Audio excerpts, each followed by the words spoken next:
భయ్యా మనకి ఛత్తీస్గఢ్ గవర్నమెంట్ ఒక స్ట్రిక్ట్ యాక్షన్ తీసుకుంటుంది అనమాట.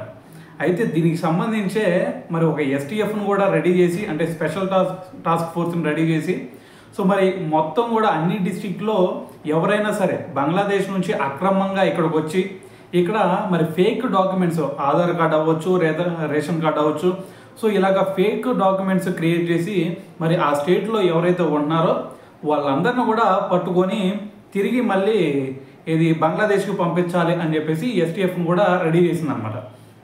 అయితే ఇప్పటికే మనకి వేట అయితే అక్కడ స్టార్ట్ అయిపోయింది.